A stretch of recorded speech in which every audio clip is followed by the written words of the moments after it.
So I don't want to cause anybody stress to feel like they have no idea. I don't know what I'm supposed to do with the glue ends. Have I learned all that? Let's talk about it.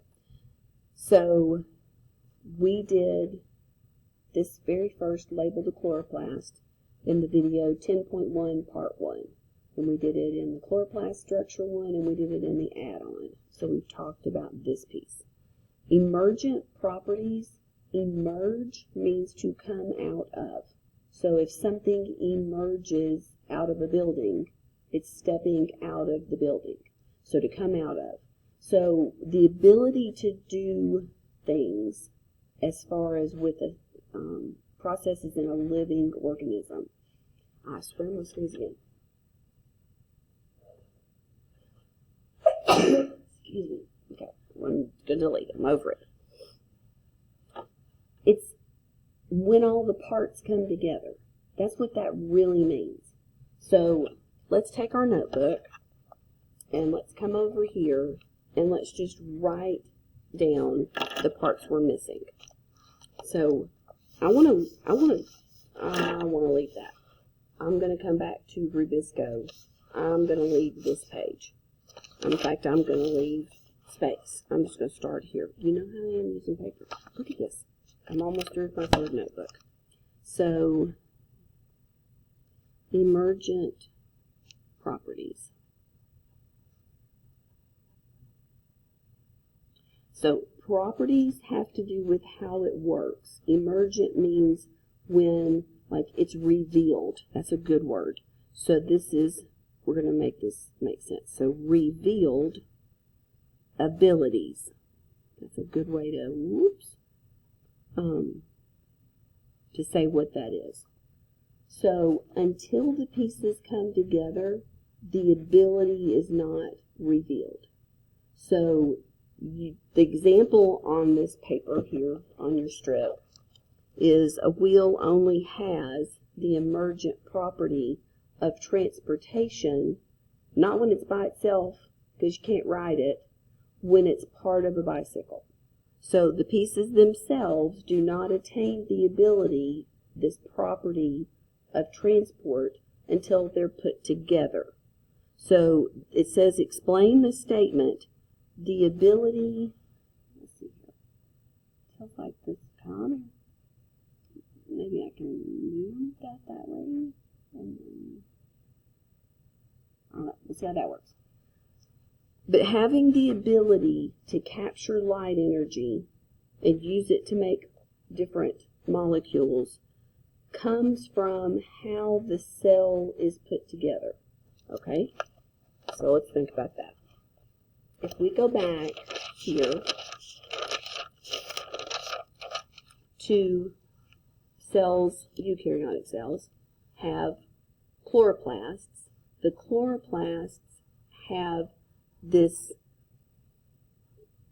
two different compartments, right? It's got the thylakoid and the lumen, and then this outside the grana, which is the stroma. And we drew that right here. So you have the ability to create a gradient, and that gradient captures light energy by using ATP synthase and the gradient, right, with the hydrogen ions moving through. Also, you have the pieces, so the property of capturing light energy through the photosystems is because you have this these pigments with these alternating double and single bonds, and they tend to easily lose electrons when they're hit with the right wavelength of light. So that's a lot being said for us to just say that the two pieces to explain using light energy would be, so you'd have one, you need ATP. So ATP is produced by the gradient,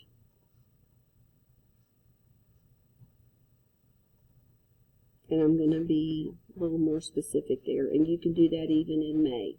It's produced by a hydrogen ion gradient, and that is based on the chloroplast having double membrane. It has two separate compartments, and so I'm going to put a big here because, So this is structure leads to function. So the function is having ATP. The structure is that the chloroplasts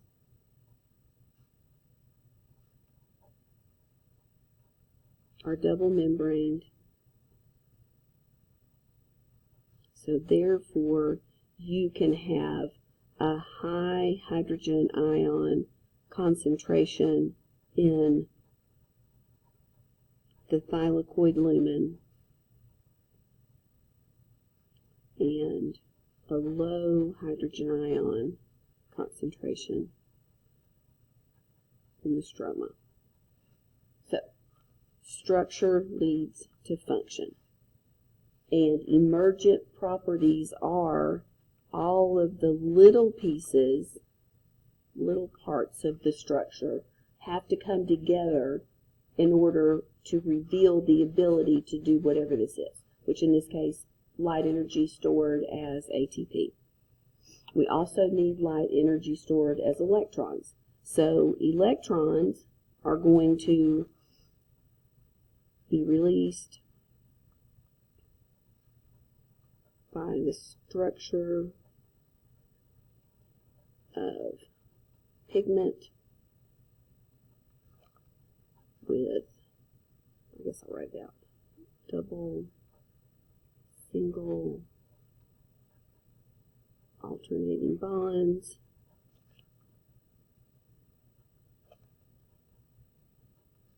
that resonate. So I always think about, like, when we used to go, our basement, we have like a theater room kind of thing, and then we've got Hunter's drum set. Hunter's all of his stuff, but anyway, his drum set's down there. So you get to this like super cool part of the movie you're watching, and the sound gets going in the subwoofer, and the next thing I know, the drums are going off because they're resonating with that same sound wavelength. So that's what here happens, is that the way this pigment is built, it's an antenna. So it receives light energy at a certain wavelength and begins to do this kind of thing, this resonating. And so you end up with electrons released because of the bonds that resonate with specific, and this means wavelength, okay, of light. So I can get the electrons released from the pigment. But I got to replace them, so I'm going to put and the electrons are replaced by I don't know if I want, okay, hydrolysis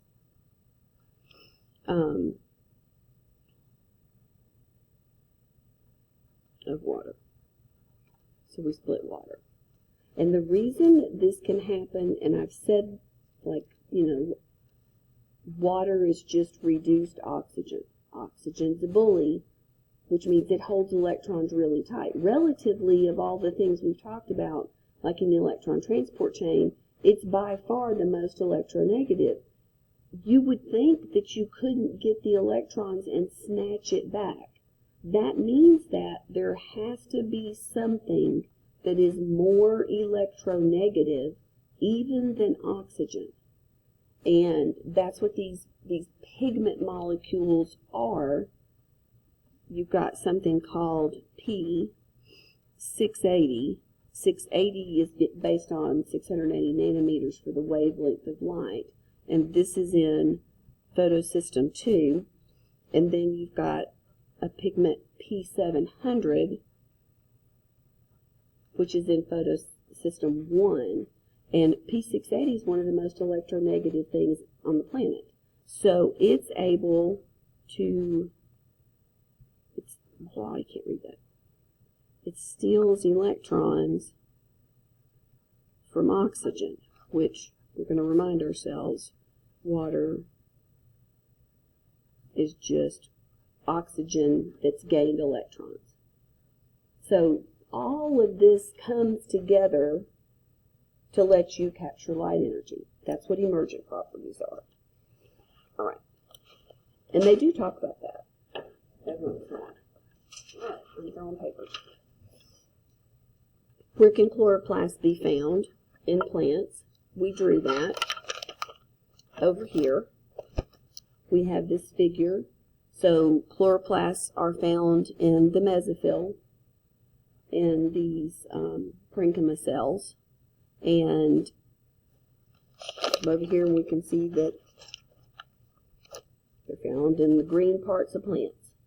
And the funny part is, even if fruit's unripened, anything green. So mesophyll is where we've done that. We've already answered that. Equation of photosynthesis, we did that. We did that with the, let me convince you that these are inverse processes.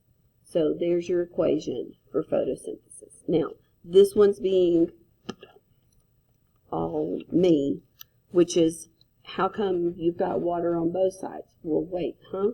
What? We don't have water on both sides.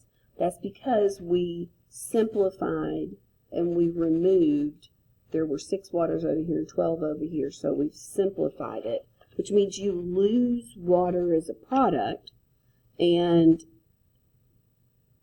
you don't have to know that level of it. So this particular part I told you, you don't have to know the gross. You just need to know that carbon dioxide provides the carbons for glucose, water provides the electrons, oxygen is released as a gas from water, which goes to the next question. It says, water is split during photosynthesis. It is the source of the oxygen that's released into the atmosphere as a waste, and the electrons that are going to be increased in energy through light energy and used in the Calvin cycle. Well, how do you know? Because how do you know the oxygens came from water and not from carbon dioxide? They label them. So I put this in my other notebook, which is, right here. I'm making color, so I'll show you what I'm talking about.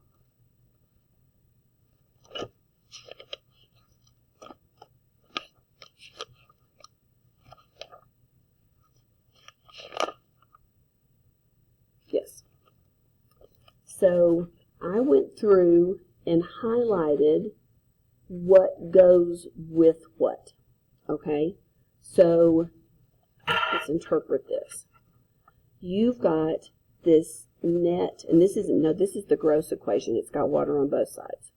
So the oxygen that is part of the water that's split, this oxygen, if you label it, you can make it radioactive, and then you can use a special machine that'll actually measure the radioactivity and see where it goes. So in this case, you'd find it in the air, because as we went through photosynthesis, this oxygen that we put a label in will follow the label, and it was in the air. So it became part of the atmospheric oxygen versus the oxygen that was in the carbon dioxide. When we labeled it, like you can even do fluorescent labels. I did that a lot. And then you can put it under a machine called a phosphoimager, and you can look for your label, like for the color, and we would have gone from color being in carbon dioxide to the color orange label being in glucose. So let's do that. Let's go here, and we can use this equation right here. So I'm going to just show that in photosynthesis, the oxygen in the water, you'll find it over here in the oxygen that's released. The oxygen that's in the carbon dioxide, you're going to find, I'm just going to come over here and do the O, in glucose, because I didn't write what it is. So that way you know what goes where. And they literally do that the same kind of way we just highlighted. They do it with a label. Okay, so that takes care of those strips. Then we have a big, huge chloroplast. So water is the source of electrons. I know that. In cellular respiration, we learned that water is reduced oxygen. Explain this correlation. This right here is all of this. The correlation is, in photosynthesis, oxygen is released. In cellular respiration, oxygen is consumed. And when it's consumed, we make water at the end of the electron transport chain in cellular respiration. So this becomes water. So we could do the same thing here, that the oxygen we consume in cellular respiration, if we followed it, we would find it in water, because that's what happens at the end of the electron transport chain in cellular respiration. And all of the carbons that we found and all of the oxygens that go with it in the glucose, C6H12O6, are going to be released with the carbon dioxides. So, we already did all of that. This is an argument for their inverse processes. Light reactions, okay, that would be 10.1, number 2, part 2, both the notes and the right here, both the notes and the add-ons. So here's light reactions. Right there it says. Chemiosmosis. All right, we've written this before, but chemiosmosis is just using a gradient of some type of ion. Okay, the point of this one is you don't necessarily make ATP by having oxygen at the end of the electron transport chain. So it's just, so let's write what that is.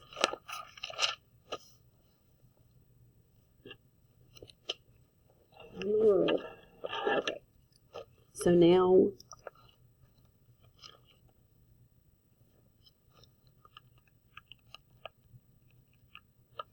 that's the one we answered that we really hadn't done yet.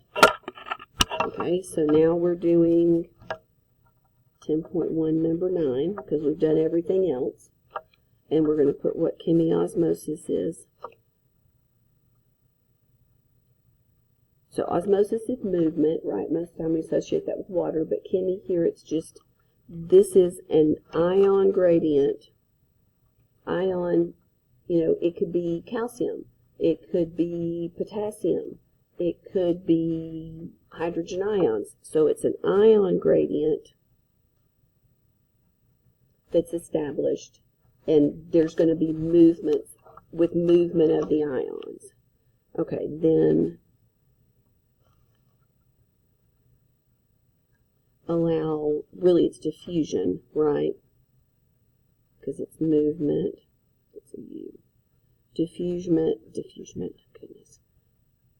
Movement and diffusion became diffusion. Diffusion of the ions with its gradient. So high to low. Most of the time we use that to do work. Okay? Sometimes it's for signaling.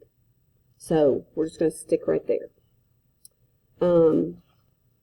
What else did we need to do? Well, number 10, summarize the Calvin cycle.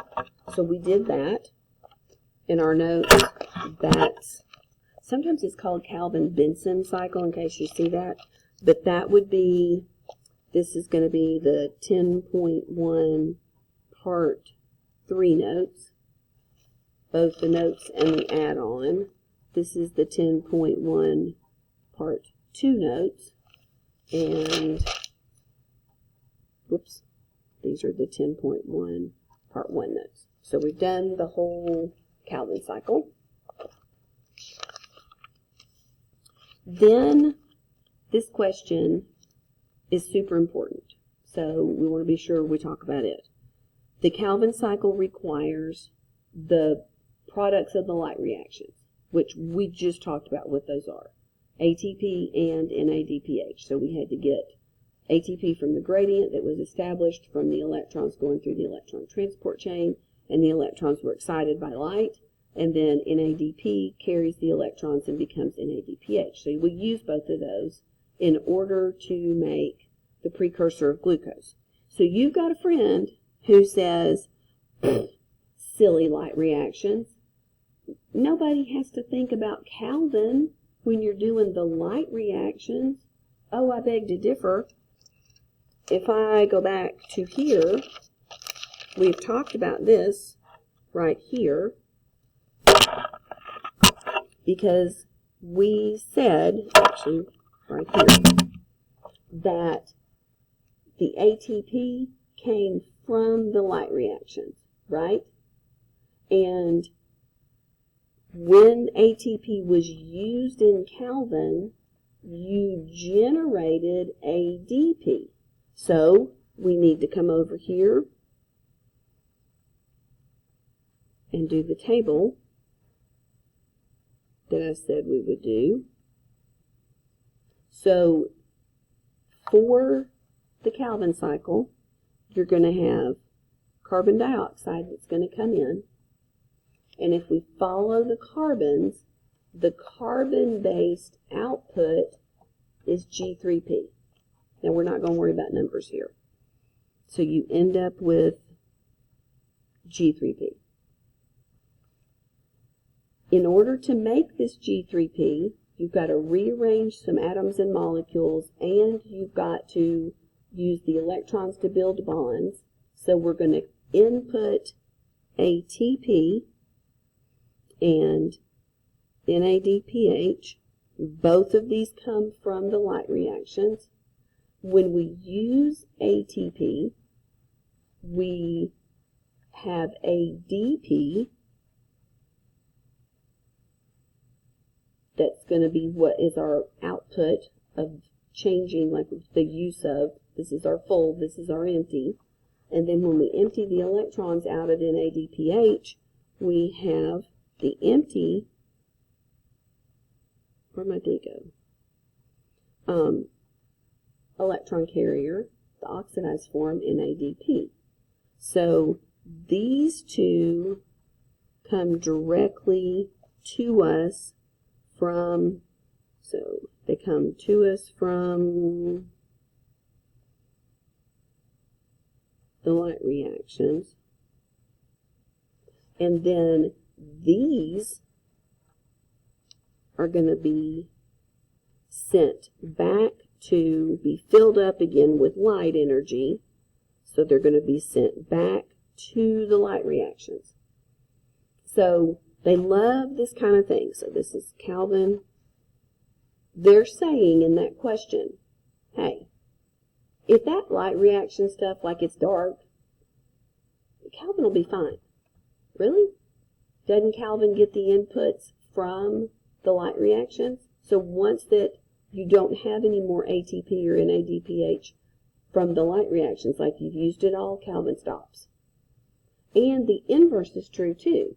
The light reactions depend on Calvin. So if Calvin's not working, you're not sending the empties back to be filled up with light energy. And so the light reactions will stop. So they both depend on each other. So that's what this question is. Then we're going to have, I think I said this was the last video. That's not true because we still have the properties of light. That'll be one video with light properties as photons, wavelengths, color, absorption, accessory pigments based on wavelength, and what happens when you actually collect one photon of light. We've done summarize, I don't know why that's even there, the light reaction again. This is where that ferredoxin sends the electrons and recycles them back through the electron transport chain to build a bigger gradient to make more ATP. We've done that. We've got all of these terms in our notebook all over the place. Oxidative phosphorylation in mitochondria. It's using oxygen and a gradient to form ATP. Photophosphorylation is getting your high energy electrons and energizing them from light. And then you're able to run them through an electron transport chain and make a gradient. So it just is the difference. The oxidative phosphorylation, your electrons come from glucose directly. They're already high energy. For photophosphorylation, they are low energy. They come from water, and they've been energized by light. And that's how you can make the gradient to make ATP. Okay, I do want to do this number 11. So maybe what we should do is we should write oxidative compared to photo, just real quick. So this is 10.2, number 10. And so oxidative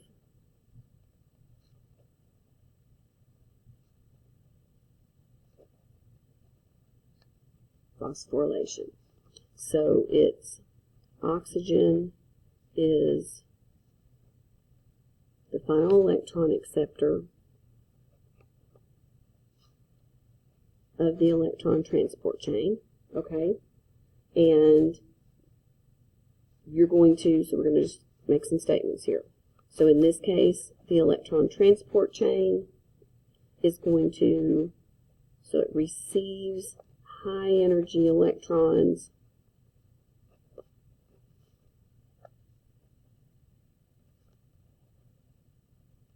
from glucose oxidation, the breakdown of glucose. So that would be your first 3 steps in the cellular respiration, through glycolysis, pyruvate oxidation, and Krebs. And that's what you've harvested high energy electrons. And they're going to be able to come straight from glucose, go through the electron transport chain, and be given to oxygen. And then you've got a hydrogen ion gradient with ATP synthase.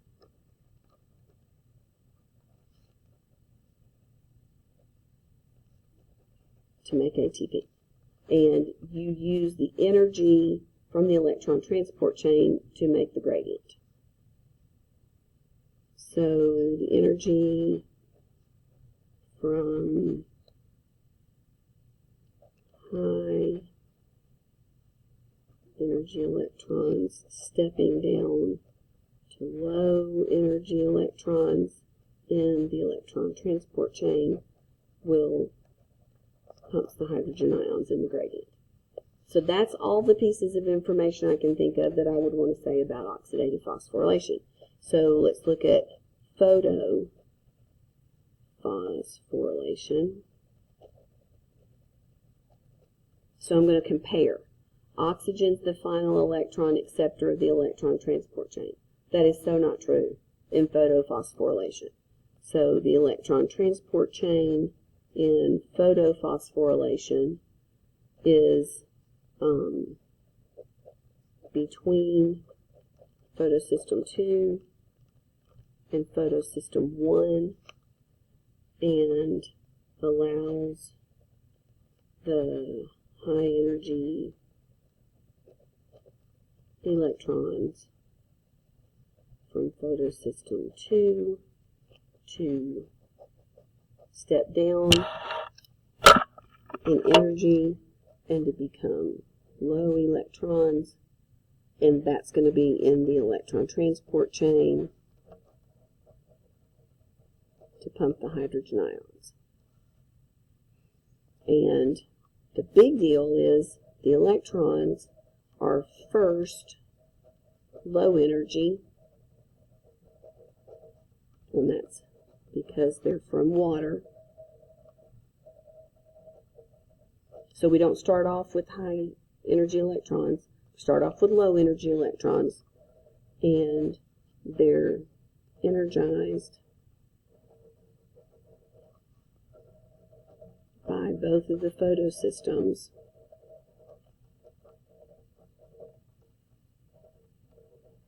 And they're going to use light energy to make them high. Okay, that's the difference between those. Okay? Then the next question is spatial organization of what's where. Like, what they're saying is, and you'll see it, basically they're asking you where's the high concentration versus the low concentration of hydrogen ions in chloroplast compared to mitochondria. So this is 10.2, number 11. So in cellular respiration, which means you're talking about the mitochondria, right? You've got hydrogen ions are going to be pumped. Awful. Let's use out of the matrix, okay, and into the intermembrane space. So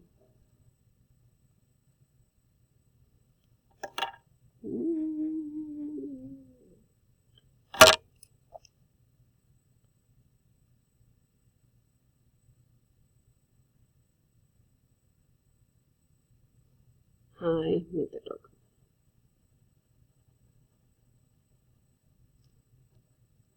So this is a high hydrogen ion concentration, and in the middle, in the matrix, you would have a low, my pen's going out, hydrogen ion concentration.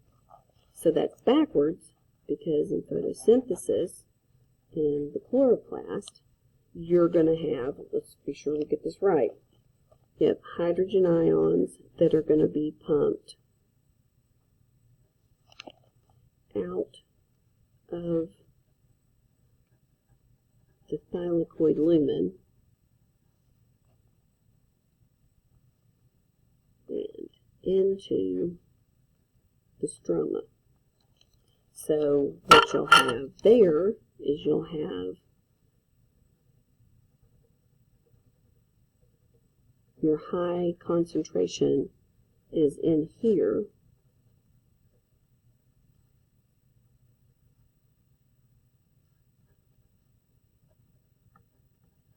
inside the thylakoids, and then this outer space right through here in the stroma, it's low. Okay, so it's backwards, like everything else. Okay, what else do we have? A poison that inhibits the Calvin cycle will inhibit the light reactions. We talked about that. We said that they are linked. So we put that if you have something where the Calvin cycle shuts down, then you're not going to use ATP, so you will not create ADP. The light reactions won't have ADP. They shut down. If Calvin can't use NADPH, it can't generate the empties, the NADP, so the light reactions will shut down. They're dependent on each other.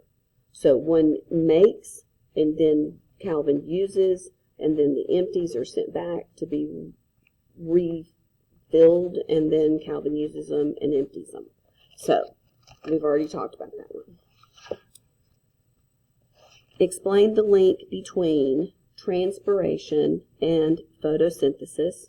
So we talked about photorespiration. That's why I wanted to keep those pages.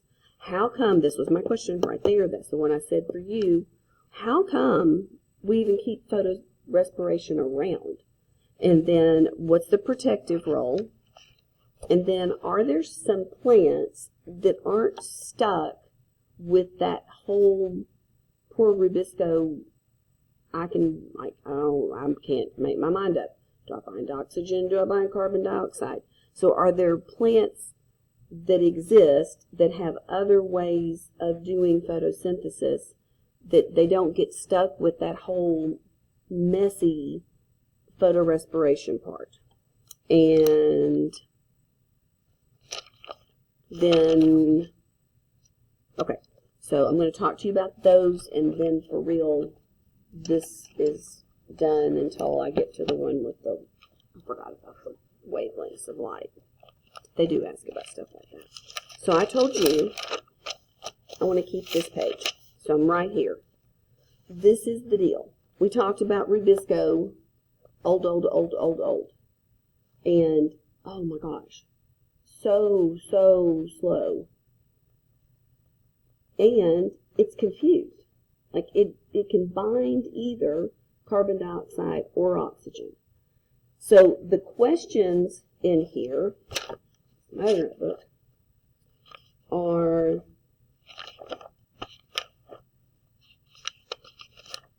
geez, I don't think they're in there. Are there any other types of plants that don't have this problem? So let's start off with reminding ourselves again. What's the problem again? Like, what are you saying? The problem is this. In the plant, which let me see if I've got a picture. I think I've got a picture. In the picture that we glued in right here. See all this spongy mesophyll? That has air pockets. We said air spaces. So from these stomata, which are like little mouths, oxygen and carbon dioxide will be constantly, if the stomata are open, moving in and out of the cell according to diffusion. So based on the gradient. And so you've got oxygen and carbon dioxide concentrations within, this is a C3 plant, the way this is made, with the palisade and then the spongy. So there's pockets for the different gases, and they're going to change in concentration depending on if you're going through photosynthesis, which means you're using carbon dioxide. So you would be low inside the cell, and we're going to write all that down. So Rubisco's problem is, if you have a lot of carbon dioxide, you go through regular photosynthesis like normal, in the Calvin cycle, because that's what Rubisco is, and you make the organic molecules that you need to make in order to be productive as a plant. However, if oxygen concentration is high, Rubisco will bind it instead to Ruby P. And then what you get is, you really get both of these, but you convert this one back with this one back to Ruby P. And it's a big hot mess. Like, I think I went and got this because I wanted you to see. Okay, so here. So I wanted to show you. Where we go? There, no, really? Ah, there it is. So let me zoom in. Zoom in. Can we zoom in? Slowly. Wow. Nope, not so slowly.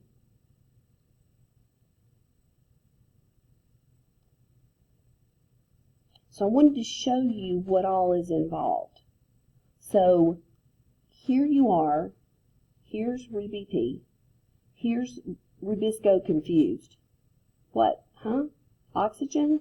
We have a lot of that? Okay, oh, that's fine. I'll just bind with you. So instead of Ruby P just simply going and making glyceraldehyde 3-phosphate, it makes both of these products. It has to go to the peroxisome. I told you all this. And which it deals with things that have oxygen. Then it's going to go to the mitochondria. It's going to cost NADH, like you're actually spending things here. And you're going to go back to the peroxisome. You're going to spend more NADH. Then you're going to go back to the chloroplast. You're going to spend ATP. This is the opposite of what you want to do. Just so you can end up with the Ruby P back again to do the Calvin cycle. So it's just this crazy waste of, supposedly waste, of energy and resources. Okay, so this is much simplified. You can agree. But Rubisco's got a problem. So this right here, this process where you have Rubisco, there's three main types of photosynthetic plants. And so we're going to just go through these. There's one that's called C3. And these are like your trees. They're the most common things we have because they're tended to be the more temperate zone plants. So this would be like an example would be trees. And they tend to be in the temperate zone, where you don't have extremes in temperature. They're going to deal with rubisco. They don't have any other ways of finagling rubisco's problem. So they're going to have this, so they have a photorespiration problem.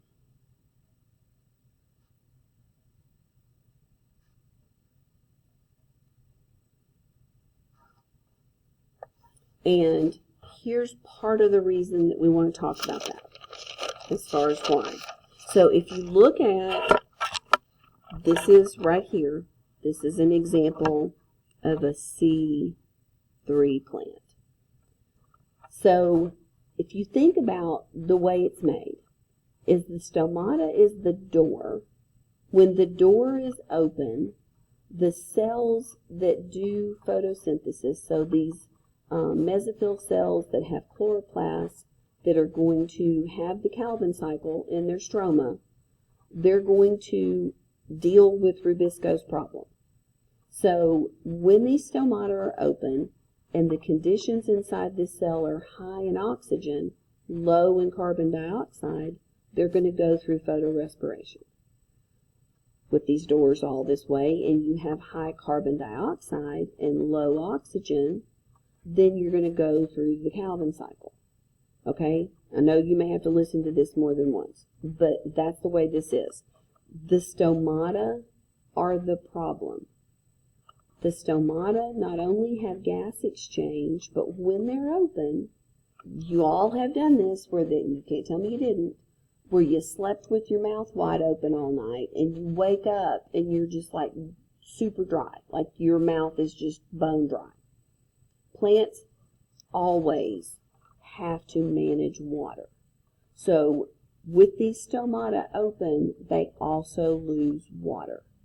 So we're going to now move from this picture back to our paper, but we're going to think about what happens when the cells, C3 plant cells, have to close their stomata. What conditions happen? Okay. Whoops. All right, here we go. So, to keep from losing water,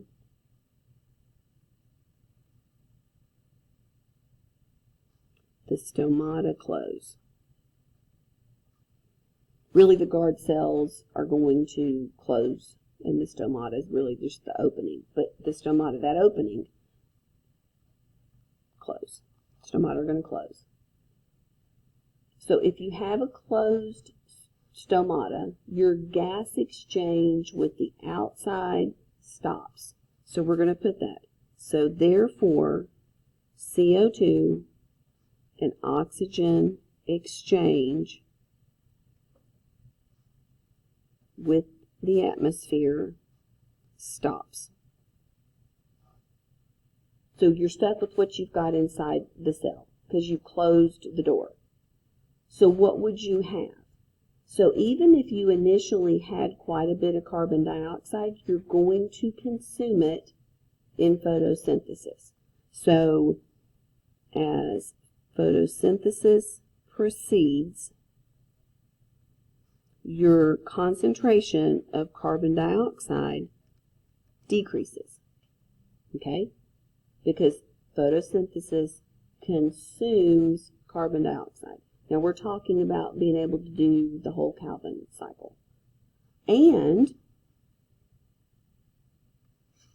because your photosystems are going and water's being split, your oxygen concentration will increase.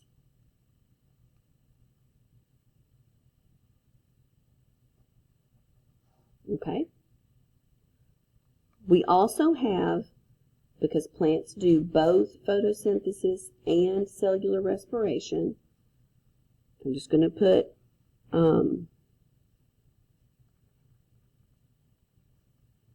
also consider that as plants go through cellular respiration, then there's carbon dioxide released, so you would have an increase, and you consume oxygen through the electron transport chain in cellular respiration, so oxygen concentration would decrease. They're inverses of each other. So what you're looking for is the net. Overall, you've got one process that's going to consume carbon dioxide, photosynthesis. Cellular respiration is going to release it. Which one is at a which one has a higher activity? So you're going to, in the daytime, in general, photosynthesis exceeds cellular respiration. So you're going to have this, so we're going to put overall, not other, overall, photosynthesis exceeds cellular respiration, and this is during day. So you're going to have a decrease in CO2 and an increase in oxygen. This is net.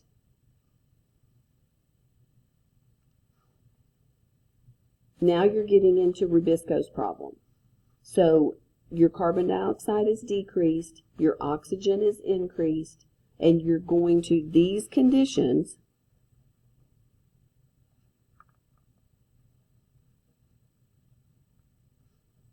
they push Rubisco to use oxygen in photorespiration.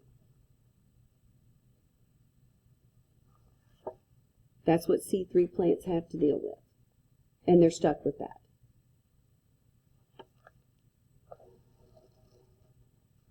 There's a different type of plant called C4.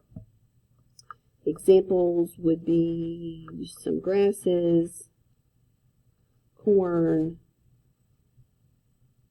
sugarcane. Those are examples. They do not have a photorespiration problem. So the problem that C3 cells have, C3 type plants, is their door is where photosynthesis happens. Let me picture that. So if this is here, your stomata have gas exchange with this spongy mesophyll, and all of your gases are right here where your photosynthesis occurs, where your actual Calvin cycle with Rubisco are. You've got this one place. So I'm going to come up here with my C3 cells, and I'm going to put that Rubisco, this is in the mesophyll, and this is your Calvin cycle. They're all right here with your door,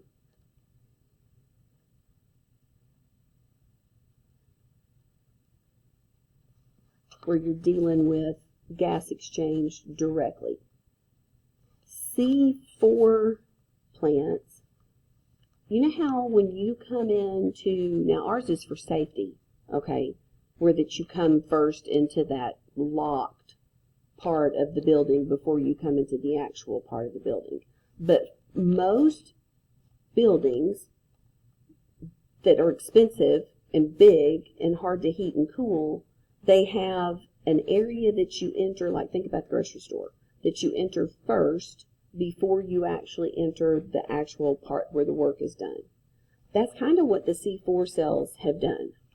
What they did is, they've got, this is mesophyll still, but they have an additional cell type. So this is C3, this is C4, and they have this buffer called bundle cells, bundle sheath.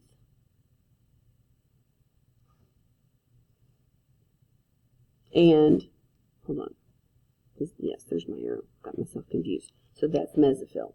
So what they did is, instead of keeping Rubisco where you've got the doors open, they had their carbon dioxide oxygen area separated, and then they push all of the actual Calvin cycle out here into a separate spot that's isolated from this gas exchange. So they do exactly like what those big stores do. They created a buffer space. So I've got a picture that I think looks better than mine. Let's see. Here. So they don't show, well, they did right there. So there's your door.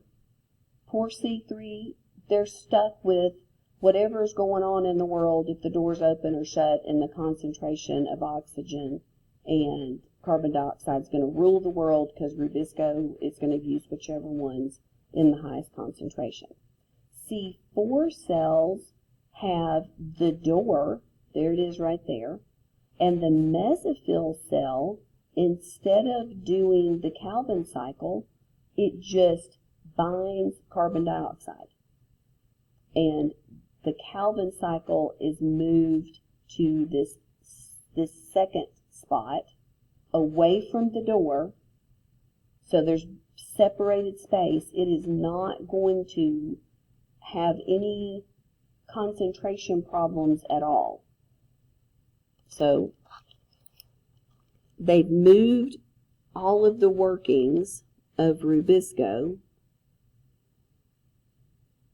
and the Calvin cycle away from where the oxygen and the carbon dioxide are. So in the mesophyll, okay, well, I wasn't crazy. I couldn't decide if I was drawing this the way I wanted. So in the mesophyll, instead of doing the Calvin cycle, that's been now pushed out of the main room. So you got this buffered room, and here carbon dioxide is going to be fixed, and you're going to make a 4-carbon molecule. So you bring carbon dioxide in, you catch it, you hold it, and then you take that 4-carbon molecule and you pull the carbon dioxide back off once that you're in this closed area where you're not subject to changes in this atmospheric and cellular levels of oxygen and carbon dioxide. So as carbon dioxide comes in, it grabs it, and then it brings it into the bundle sheath cells where that they do their actual Calvin cycle, where Rubisco is. And Rubisco's fed nothing but carbon dioxide because it's separated from where the door is. So the stomata are here in the mesophyll cells, and for C3, everybody's doing everything with the doors wide open. So Rubisco's all over the place. Here, yeah, the door's wide open, but we put Rubisco in its own room, and we just hand it carbon dioxide. So it's never struggling with it. Make sense? Then, there's another type of plant called CAM. So let's think about what I want to put here. So C4 plants have an added cell type that are called bundle sheath cells. And that's where the Calvin cycle is moved. And that is away from the stomata, the open doors in the mesophyll. So therefore, only carbon dioxide goes to the bundle sheath cells, which equals no problems for rubisco. Okay? Then there's another type of plants. Cam plants are like cactus. I swear. Okay, cactus. So they do everything in one cell. Okay, so we're going to make it to where they have one building.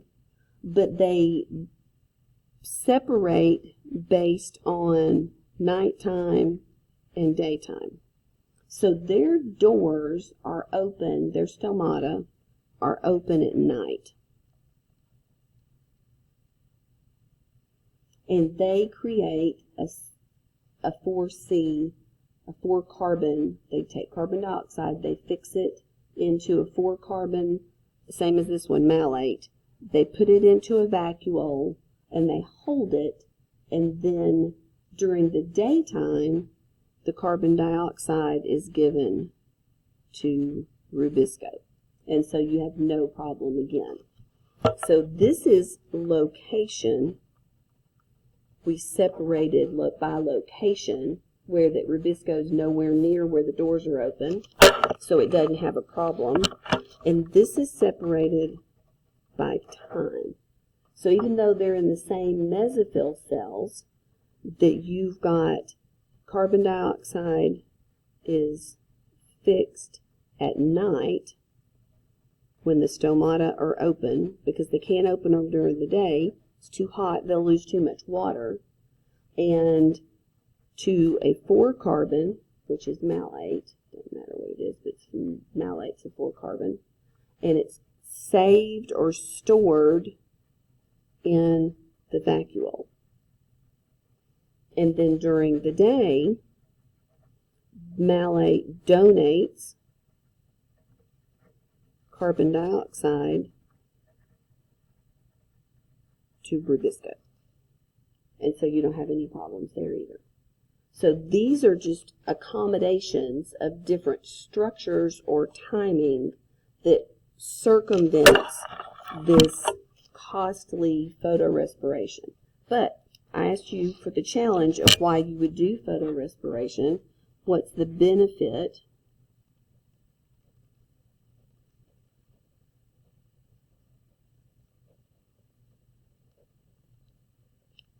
One is that when photorespiration is going on, you have the ability to drop the concentration of oxygen, which is protective. So there's the ability for, let's see if there's anything else that I wanted to put. So this is protective, this is for oxidative stress, because a lot of oxygen can cause oxidative stress. There's also, and I'm not really sure exactly how it works, but it's light protective. It somehow is, they'll call it photoprotective. So it keeps those cells from having light damage. I don't know how though. Like, I'm not a botanist. I wish I knew more about that. Actually, I don't wish I knew more about that, because I really am not a plant person. But this is what the benefit is. And that was my question for you. The main story is, this is my main story. There is no way it would still be in such a large amount of plants if ultimately there wasn't a benefit. Like, I don't have to know what it is to know that there is one. If it's hanging around, there's a benefit. Otherwise, it would have been outcompeted by these other processes, and it's not. So, I'm going to have to break this one into several. This is really long. I'm sorry. This is just a lot. Oh my goodness. Okay. Well, I love you. And I'm now officially ending 15 seconds before an hour.